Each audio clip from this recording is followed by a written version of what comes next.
UP के CM Yogi Adityanath अपने संकल्प पत्र के मिशन को पूरा करने के लिए दिन रात एक किए हुए हैं। सोमवार को राजधानी लखनऊ में सीएम योगी आदित्यनाथ ने अपने कैबिनेट मंत्रियों और शिक्षा से जुड़े अधिकारियों के साथ करीब 8 घंटे तक मैराथन बैठक की। इस बैठक में शिक्षा विभाग के अधिकारियों ने सीएम के सामने प्रेजेंटेशन दी और सीएम ने मौजूदा शिक्षा व्यवस्था का जायजा लिया और इसके साथ ही निजी स्कूलों की फीस घटाने के निर्देश भी दिए।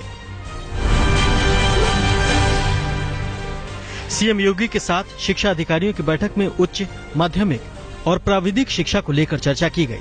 बैठक में नकल रोकने, गुणवत्ता परक शिक्षा देने और शिक्षा का कैलेंडर तय करने पर चर्चा हुई। साथ ही इंजीनियरिंग कॉलेजों में शिक्षा का स्तर सुधारने पर भी बैठक में मंथन हुआ। सरकार ने प्रदेश में खाली पड़े शिक्षकों के पदों को भरे जाने पर भी अधिकारियों से चर्चा की। सीएम योगी ने बैठक में सभी मंत्रियों और अधिकारियों को 100 दिन में टारगेट पूरा करने का लक्ष्य दिया है। इसके तहत एक एक विभाग को लिया जाएगा और समयबद्ध तरीके से विभाग के सभी कामों को पूरा किया जाएगा। सरकार का मकसद अपने संकल्प पत्र को जन सामान्य तक पहुंचाना है। इसमें युवाओं को रोजगार और शिक्षा के स्तर में सुधार का लक्ष्य रखा गया है। उत्तर प्रदेश के हर शहर, हर गांव में महिलाएं शराब बंद कराने के लिए सड़कों पर उतर आई हैं। सुप्रीम कोर्ट के आदेश के बाद हाईवे पर दुकानें बंद कर शराब कारोबारी गांव में दुकान खोलने की जुगत लगा रहे हैं। विरोध के बावजूद जब मुजफ्फरनगर शराब की दुकान खुली तो महिलाओं ने पथराव कर दुकान पर ताला लगवा दिया। वहीं मऊ में महिलाओं और बच्चों समेत पूरा गांव सड़क पर उतर आया। मऊ में महिलाओं ने शराब के विरोध में आत्मदाह की धमकी तक दे डाली। बरेली में भी शराब के खिलाफ महिलाएं लाठी डंडे और झाड़ू लेकर सड़कों पर उतर आई और शराब की भट्टी में खूब तोड़फोड़ की और पथराव भी किया। आंवला में भी शराब के खिलाफ महिलाएं सड़कों पर उतर आई।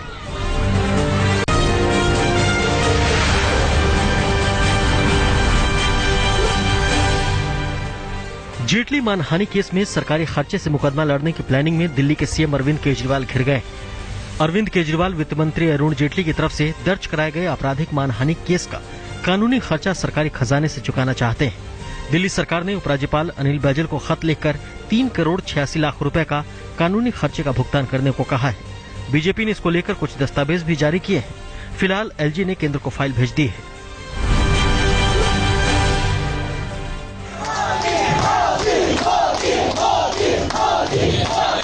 पूर्वी दिल्ली के लक्ष्मीनगर इलाके में आम आदमी पार्टी की जनसभा में मोदी मोदी के नारे की गूंज सुनाई दी।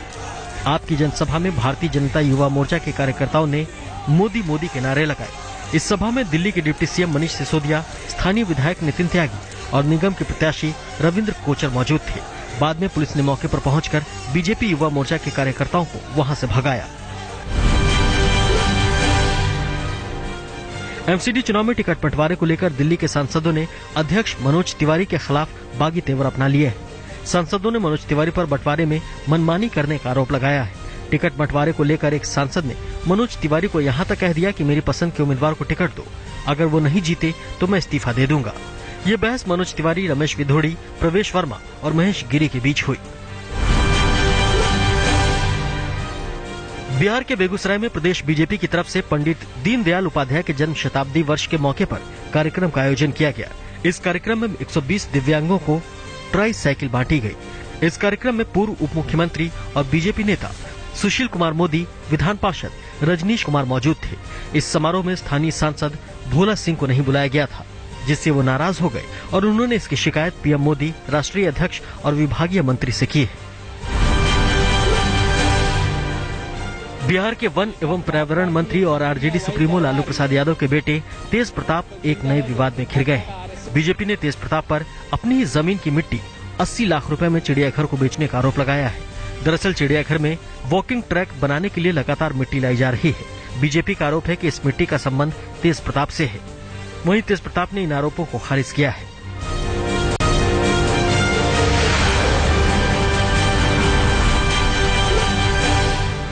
घाटी में 3 दिन के भीतर 3 आतंकी हमलों को अंजाम दिया गया है। सोमवार को जम्मू से श्रीनगर जा रही सीआरपीएफ की टीम पर आतंकियों ने घात लगाकर हमला किया। इसमें एक जवान शहीद हो गया, जबकि 6 घायल हो गए। जम्मू से सीआरपीएफ के जवानों का काफिला श्रीनगर आ रहा था। लालचौक से 12 किलोमीटर दूर हाईवे पर पहले से घात लगाकर बैठे आतंकियों ने सुरक्षा बलों की बस पर अंधाधुंध फायरिंग शुरू कर दी। हमले की जिम्मेदारी लश्कर ने ली है। अंग्रेजी अखबार मेल टुडे ने सेक्स वीडियो के जरिए भारतीय सेना से जुड़े अधिकारियों के कंप्यूटर हैक करने की साजिश का पर्दाफाश किया है। हैकर्स के निशाने पर साउथ ब्लॉक मुख्यालय में तैनात लेफ्टिनेंट जनरल रैंक के 4 अधिकारी थे। हालांकि अब तक इसकी पहचान नहीं हो पाई है कि ये हैकर्स किस देश से जुड़े थे। अजमेर में सूफी संत ख्वाजा मोइनुद्दीन हसन चिश्ती की दरगाह के दीवान जैनुल आबिदीन ने न सिर्फ बीफ खाने से परहेज की बात कही है, बल्कि उन्होंने भारत सरकार से मांग की है कि गो हत्या पर प्रतिबंध लगाकर गाय को राष्ट्रीय पशु घोषित किया जाए। दरगाह दीवान ने बयान जारी करने के साथ ही आम मुसलमानों से भी गाय के मांस से परहेज करने की अपील की है। हिंदुस्तान के तमाम मुसलमानों से मेरी अपील है, ये वो बराए मेहरबानी दूसरे मजहब की आस्था का ख्याल रखते हुए ये बीफ खाना छोड़ दें और हुकूमत वक्त से, चाहे वो स्टेट की हो चाहे वो सेंटर की हो, उससे मेरे मुद्दबाना अर्ज है कि आप इसके ऊपर परमानेंटली बैन लगाएं कि बीफ कहीं पे भी इस्तेमाल नहीं होगा। मध्य प्रदेश के ग्वालियर की जीवाजी यूनिवर्सिटी में छात्रों और शिक्षकों के बीच टकराव बढ़ता ही जा रहा है। 3 दिन पहले प्रोफेसर और छात्रों के बीच हुई हाथापाई के बीच पहले यूनिवर्सिटी प्रशासन ने छात्रों के ऊपर एफआईआर दर्ज करा दी। बाद में छात्रों ने भी प्रोफेसरों के ऊपर कई धाराओं में मामला दर्ज कराया है। वहीं पुलिस ने 200 से ज्यादा छात्रों को शांति भंग करने के मामले में गिरफ्तार किया है। इसके बाद यूनिवर्सिटी के छात्र भी 2 गुटों में बंट गए हैं और पूरे कैंपस में तनाव का माहौल है।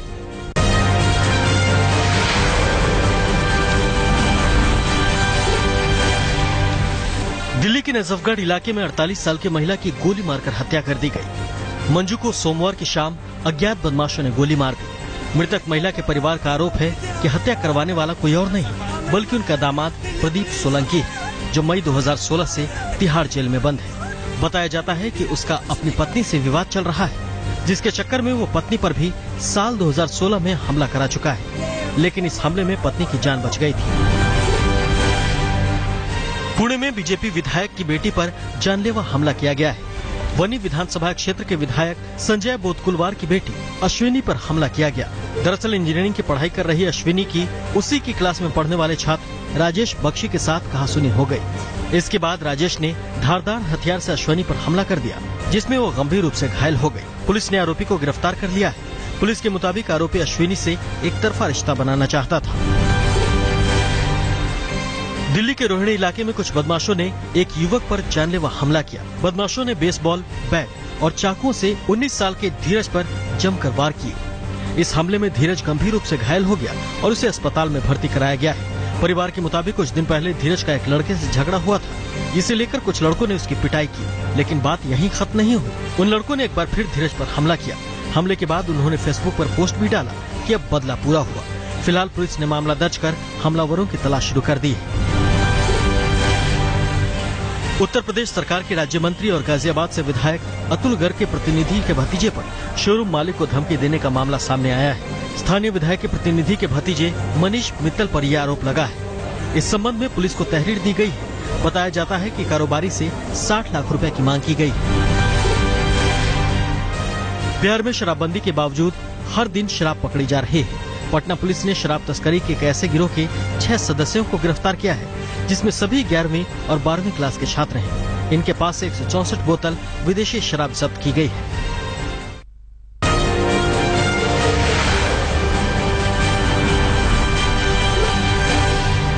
मुंबई में 23 साल के युवक के खुदकुशी करने का मामला सामने आया है। यहाँ बांद्रा के 5 स्टार होटल ताज लैंडसेंड की 19वीं मंजिल से कूदकर अर्जुन भारद्वाज नाम के लड़के ने खुदकुशी कर ली।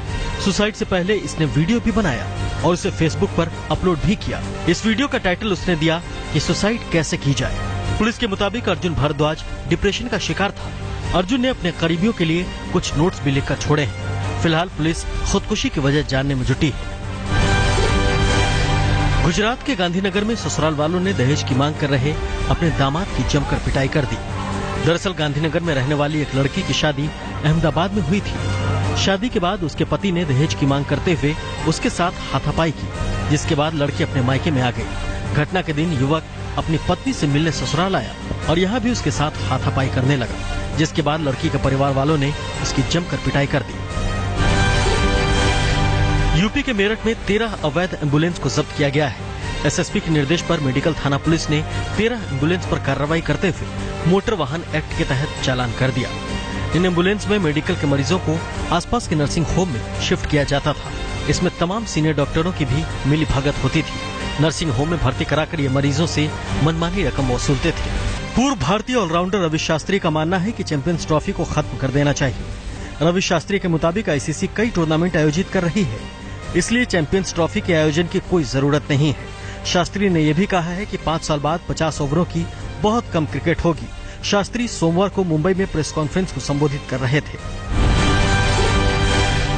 कोलकाता की सेनको गोल्ड ज्वेलरी स्टोर ने आईपीएल के दौरान ग्राहकों को लुभाने के लिए Kolkata night Riders jewellery collection पेश किया है। सेनको गोल्ड आईपीएल में कोलकाता नाइट राइडर का ऑफिशियल ज्वेलरी पार्टनर है। ज्वेलरी लॉन्च के मौके पर कंपनी के अधिकारियों ने कहा कि ये ज्वेलरी देश भर में सेनको गोल्ड के सभी स्टोर्स पर उपलब्ध होंगी। काफी वक्त से टीम से बाहर चल रहे सलामी बल्लेबाज शिखर धवन आईपीएल में शानदार प्रदर्शन कर टीम में वापसी करना चाहते हैं। शिखर धवन ने कहा कि वो आईपीएल समेत भारतीय प्रतियोगिताओं में अच्छा प्रदर्शन करना चाहते हैं, ताकि भारतीय टीम में चयन के लिए उनके नाम पर फिर से विचार किया जा सके। WWE के फाइटर अंडरटेकर ने खेल से संन्यास ले लिया है। अब वो कभी रिंग में नजर नहीं आएंगे। अंडरटेकर ने रेसलमेनिया में रोमन रेंस के हाथों हार के बाद संन्यास लिया। WWE के डेडमैन कहे जाने वाले अंडरटेकर रेसलमेनिया में दूसरी बार हारे हैं। समय से पहले आई भीषण गर्मी से आज कुछ राहत मिलने की उम्मीद है। मौसम विभाग ने जम्मू कश्मीर और हिमाचल प्रदेश के कई इलाकों में भारी बारिश का अलर्ट जारी किया है। मौसम विभाग के अनुसार 4 से 6 अप्रैल के बीच जम्मू कश्मीर और हिमाचल प्रदेश में बारिश होगी। मौसम विभाग का कहना है कि उत्तर पश्चिम हिमालय में वेस्टर्न डिस्टर्बेंस की दस्तक की वजह से बारिश होगी। दिल्ली एनसीआर में आज शाम से मौसम का मिजाज बदलने की संभावना है। मौसम विभाग का कहना है कि 5 अप्रैल की शाम तक दिल्ली एनसीआर में धूल भरी आंधी के साथ कई जगहों पर बारिश हो सकती है। पंजाब, हरियाणा और राजस्थान में भी धूल भरी आंधी का अनुमान जताया गया है। मौसम विभाग ने उत्तराखंड में 4 अप्रैल से 5 अप्रैल तक भारी बारिश का अनुमान जताया है। उत्तराखंड के उत्तरकाशी, चमोली, रुद्रप्रयाग, पिथौरागढ़, बागेश्वर में भारी बारिश का अलर्ट जारी किया गया है। उत्तराखंड के कई इलाकों में ओले गिरने की भी संभावना है।